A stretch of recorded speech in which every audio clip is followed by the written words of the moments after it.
Toastmasters has had a huge impact on my life. I did my MBA because of Toastmasters. I started the Be Your Own Boss podcast because of Toastmasters. We have a personal self here, a physical self, and then we have a digital self. We have a phone, and that requires time.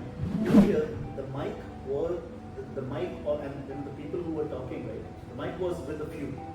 Now the mic is with everyone. You have the power to reach out to the world.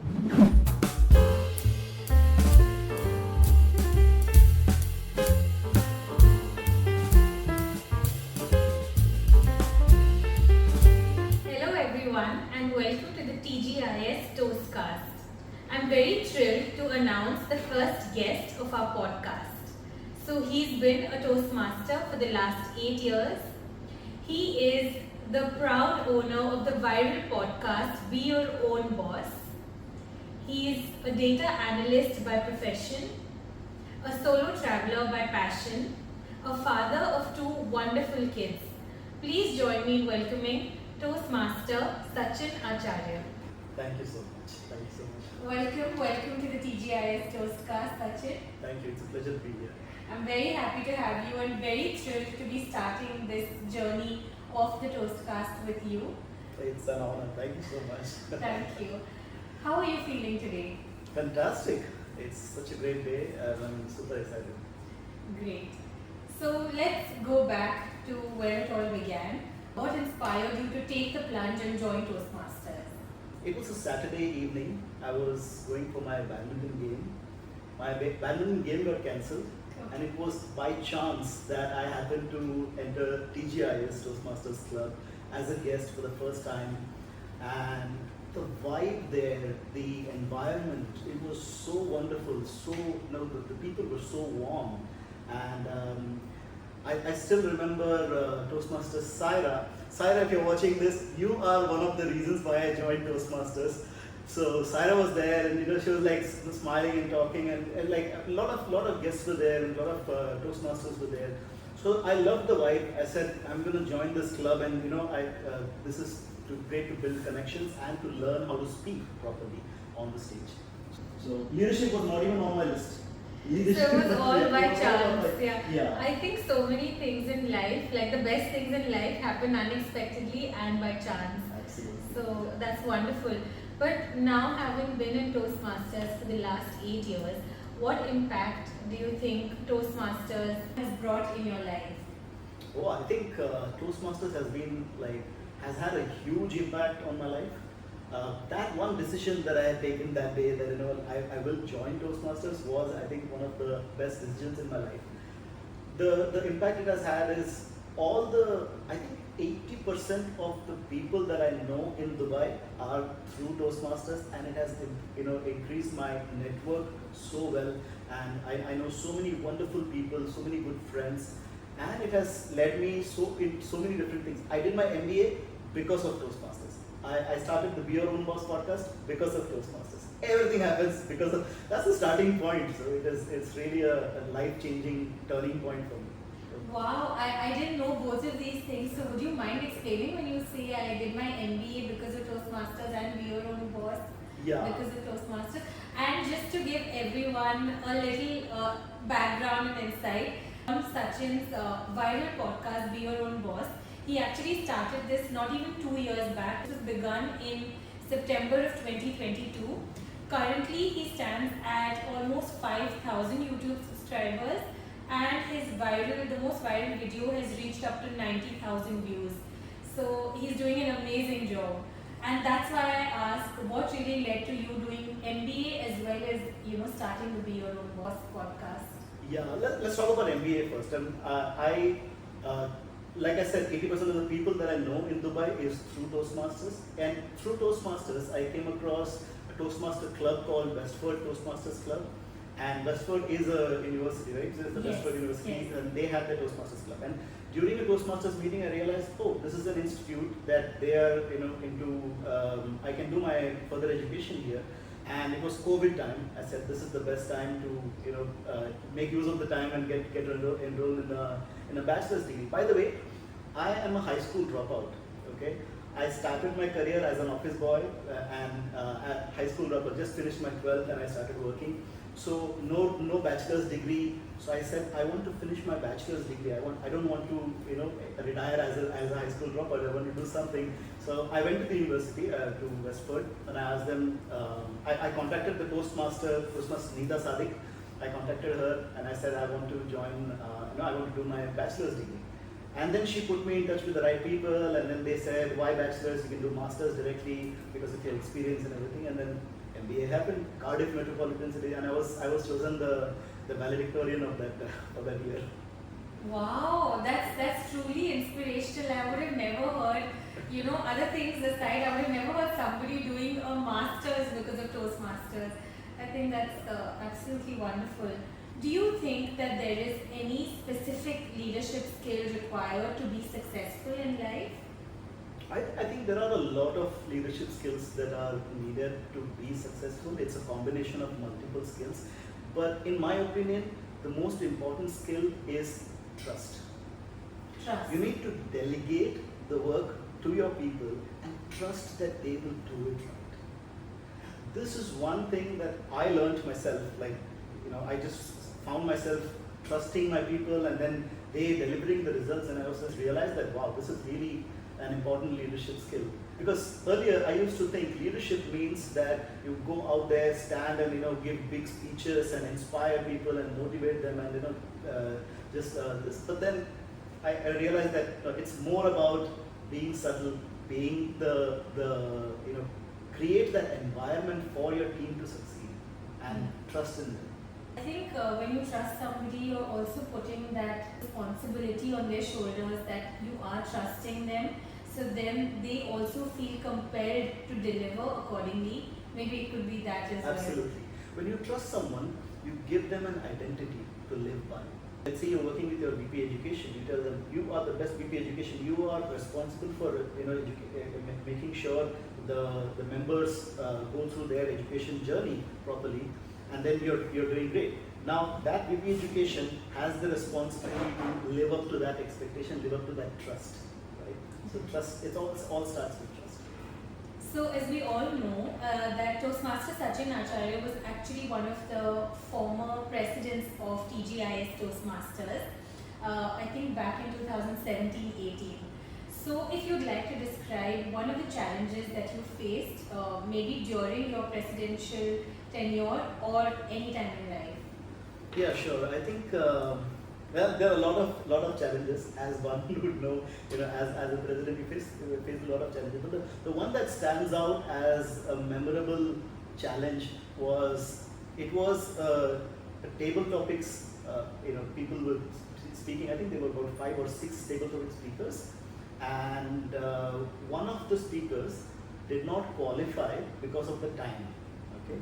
And so then I think there was a question asked to me that as the president, you decide whether he can qualify or not. And I said, no, he will not qualify. Although he was the best speaker, okay? He gave a fantastic speech and he did not qualify. And I said, no, rules are rules and he will not qualify. And then, and that person got so angry that I disqualified him, and then he was like, he made a lot of drama, and then there was all this, like after the meeting there was a lot of drama and everything, and then I remember that handling that situation as a president was a challenge. Like I didn't expect that something will blow up so big, right? And then he would like, I'll talk about this in social media, this, that, and we said, then we as a team stood by that and said, if the president of TGIS has taken a decision, we stand by that decision. We'll not go back.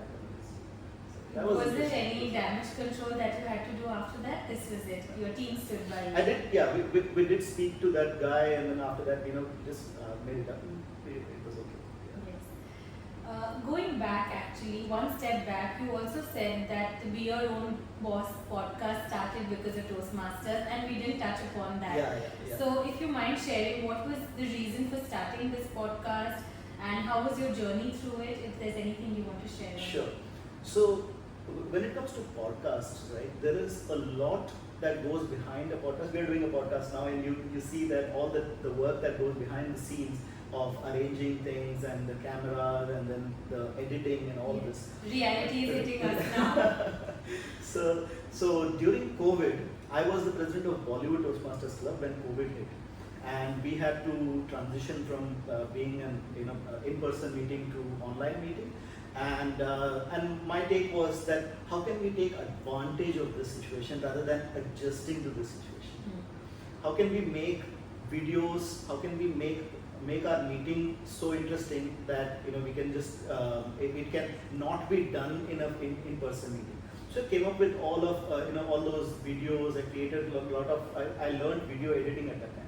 Now this skill of video editing helped me in my podcast. It just I realized that I can edit videos. I can record a conversation. I can edit the videos, and that's how it gave me the confidence that I can start a podcast. And that's how Toastmasters contributed to my podcast. That's lovely. Is there a specific skill that you developed during the course of your leadership journey that has surprised you? Something that you developed which you didn't expect yourself to? Yeah, I think that's the art of delegation and trust that I was saying. That my thought of my idea of leadership was that I have to somehow stand and give speeches and inspire people and do this, which is all there in Toastmasters anyways, right, as part of this. But what surprised me was that management of giving the power to others and become irrelevant as a leader. And this is what I did. Like during my journey on in my tenure when I was the president, okay, I wasn't taking the center seat for anything. It was the team that was doing everything. And I had an amazing team. So the team did. Jensen was the VP Education. VP PR was Patricia, Meena, Saurabh, Ram, Vinod. They all were so wonderful that I let them take the center stage. Center stage. And this is where I said about trust, right? Yes. I had the trust in them. And I delegated, and then they took over as well. So that's so wonderful. It's something you don't hear. Become irrelevant as a leader. So that's very wonderful. Again, moving back to, because this is something that, of course, our conversation is going to be around Toastmasters, but not limited to Toastmasters. And as you're doing something so interesting with which so many people may be interested in, is there any kind of advice or anything that you want to tell somebody who wants to start like a podcast or who wants to start something on social media but is just not able to take the plunge? Yeah, I think that's a very good question. And I do some webinars every now and then. I do webinars on how to start your own podcast. And I'll kind of keep it short for this podcast here. That number one, have your strategy in place. Have your why in place. Why do you want to do this? Who do you want to do this for? And what is the message that you want to convey and as a whole, not in just one episode, but your entire podcast or your entire channel. What is it that you want to like? If you want to teach cooking, let's say you want people to be independent and things like that, and then you frame everything else will come as part of that. Like who should your guest be? What should your content be? Will depend on what is it that you want to convey. So start with that, the bigger picture always.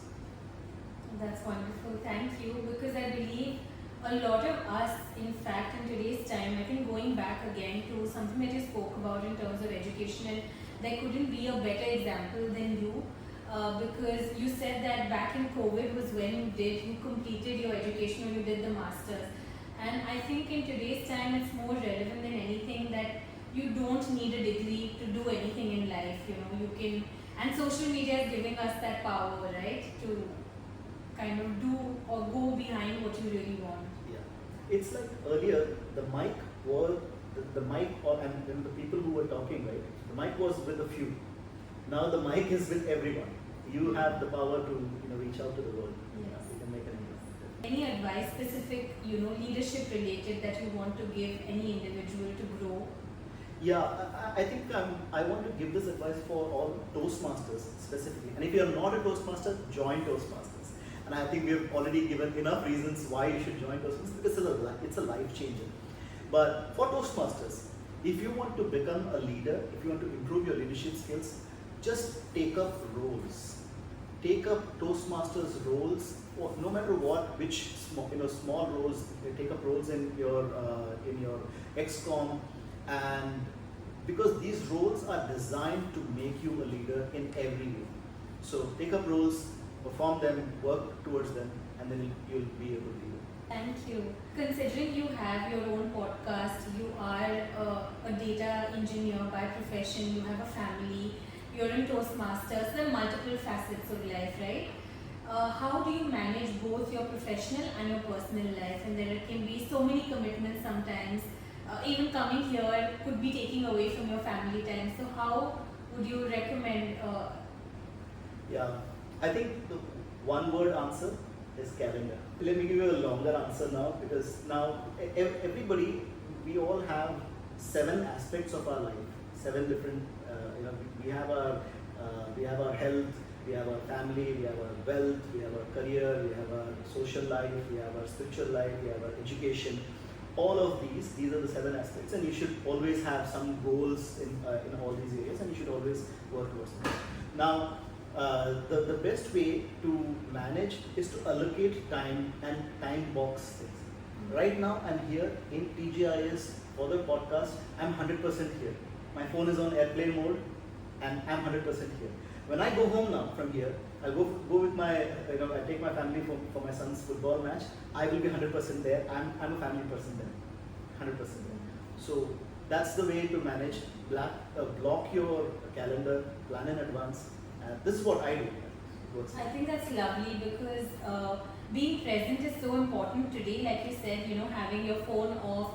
We're always somewhere, but we're always somewhere else at the same time. So I think that definitely. And the other thing that you said is something that I've also. We said there are 7 aspects to life. It's very simple. I don't know if you've heard, like a pizza. It's like a big pizza which has 7 slices, and you need to balance that. So by chance, even if there is something which is wrong with one slice, if it's not as per what you want, you have the others. So it's always not giving too much kind of importance to one thing, but also ensuring that there's a balance. Yeah. And practically speaking, at any given point in life or any given phase of your life, 3 or 4 of these 7 will be on top priority. Yes. The others will take a back. And that's okay. You cannot be always, you cannot be everywhere every time. Then you just have to balance that. Yeah. And you mentioned something about time boxes, which I think is very relevant. Would you like to touch up on it a little more? Yeah, sure. See, time boxing basically means allocating a certain time for a certain activity and 100% be in that activity. In your work, you can time box, let's say, an hour to work on a particular report. Let's say you're working on a report and you want to work on that. And there will be hundreds of distractions and everything. Keep everything away. Allocate 100% of your time to just that report and focus only on that. And you will be amazed how much you can achieve in that 1 hour if you're allocating 1 hour to that. It's really, when you're 100% there, then the outcome is really good. And there is one thing that we miss as a community. We have a new member in our family, we have a new member in our life, and that's our phone. Right? We have a digital self. We have a personal self here, a physical self, and then we have a digital self. We have a phone, and that requires time. It requires attention because it gets work done for us. It's our secretary, right? So we have to respect that phone. Allocate some time for that also. Block some time for your phone. Spend that time so that you don't have to sit, check your messages when you're at a restaurant, with your family. That's so true. And allocating time for your phone, because you have messages, you have groups that you need to respond to, but ensure that you're giving just a particular time of the day and not picking up your phone so much. Yeah. And let your friends know that expect a 24-hour SLA from me. So if there is something urgent, call me. Don't WhatsApp, because don't expect me to keep checking WhatsApp messages. Then that will set that expectation. I think also the amount that we use our phone these days can also lead to kind of us being short, like we have a short attention span, because we're constantly picking up our phones so many times in just a span of 1 hour that there are times where we're doing something else, and you don't even know it, but you've opened Instagram and you're scrolling, right? I think that happens with all of us. So messages, keep checking up. We are expecting that the phone should ring. If the phone doesn't ring, then we feel like, oh, correct. Maybe just check again. Yeah. That could be a very good strategy, I believe, to allocate time for your phone. Yes. And also I spoke about the 7 aspects of life, right? That this is just a practical thing that I do. I'm not suggesting that everyone should do this, but then I'm just sharing that if anyone wants to follow. So all these 7 aspects. So health, your personal, your family life, okay, and your wealth, your career, your social life, your spiritual life, and education. These 7 aspects. I have a goal for each of these aspects. I want to, in my family, I want to be the best husband, the best father in the world. This is a goal. Let's say I want to do this. I want to take my family for a vacation. It's a goal, right? This is a personal goal. Health goal, obviously there are hundreds of tips on that. So in the morning, people meditate on different things, right? Play music or this. I meditate on my goals. So I just sit down, cross-legged, and I focus on each of these goals, and just spend some time with myself, focusing, meditating on these goals. So these goals become a part of me. Just becomes, I internalize it. And then when we are working in that space, if you're with your family, you already have that goal deep within you that you want to be the best father. How will your reaction, how will your response to your child be if you already know that I want to be the best father? How will that interaction be with the child? That's lovely. Something that I've never heard before, and that meditate on your goals. I think that's absolutely wonderful. You have this incredible podcast. You must have interviewed so many guests, and that gives you a chance to get an insight in their lives, to talk to people coming from such various different backgrounds. Any key learnings from having had these sessions?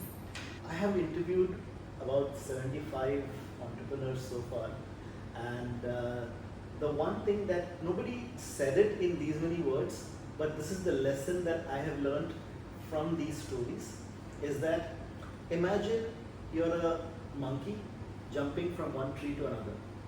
Okay? You hold a branch, swing, but don't leave this branch until you reach the other branch.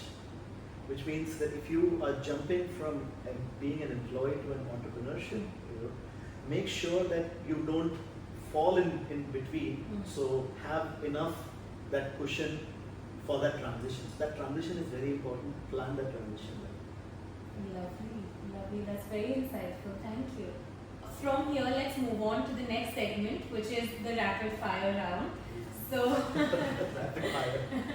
So I'll be actually asking you a bunch of questions, and make sure to keep your answers, of course, rapid and with full of fire, as they say. And production has sent me over a gift hamper, just a small box of chocolates, and which you will get only if your questions are rapid and full of fire. Okay. So don't assume that this is going to be yours automatically. This will depend on your answers. I was about to stretch my hand and take it, but okay, fine. Not I have yet, to not answer yet. with fire now.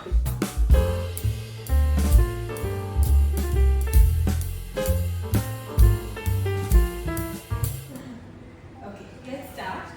And try and answer these in one word or one sentence, if at all. So what's your favorite quality about yourself? Being a listener. What has kept you in Toastmasters for the last 8 years? Top 3 things that you've learned from Toastmasters? Trust, delegation, and not to use ours, which I still do. Yes. Biggest regret in your life? No regrets. What is the best advice that you would have received? I think the best advice was from the VP membership at that time to join the club. She was obviously, trying to add the member to the club, and she advised me that you should join the club. I think that was the best advice for me. Lovely. Join the club. Toastmasters. What's your favorite book? Success Through a Positive Mental Attitude. It's a book by Napoleon Hill and W. Clement Stone. Yeah, look it up. It's a life-changing book. Must read that. What's your favorite show? Like if you have a Netflix show or a TV show, any favorite show? Be Your Own Boss podcast. Can I say that? I was going to ask you next, which is your favorite podcast? No, but I think I enjoy Karan Johar's show. Working Okay. with Karan, I enjoy that a lot. Okay, lovely. If you could go back in time, maybe to your younger self or the younger Sachin, is there any advice that you would want to give him? Oh yeah, a lot. First thing I would do is give him one tight slap and tell him that don't be so arrogant. Don't in a 20-year-old. I want to go back to my self and tell that Sachin not to hurt people because I've hurt a lot of people. And if you guys are watching this, I'm sorry. That's lovely. Now moving the questions a little bit towards Toastmasters. Who do you think is the most promising newcomer in Toastmasters? There are too many new promising newcomers. Okay. But I think Vijay Rama is very promising. Yes, Yeah. lovely. Any of your closest friends or any best friend in Toastmasters over the last 8 years? There are too many to name. TGIS Toastmasters Club. Okay, lovely. And is there any specific part about like your morning routine or your night routine that you would like to share with everyone? The meditation part that I The meditation, yeah. Meditate on your goals. Meditate on your goals. Yeah. Lovely. Thank you so much, Sachin. We're so grateful to have you on the podcast today. Thank you. And we really enjoyed speaking to you. This is for you. Thank you so much. This is lovely. Thank you.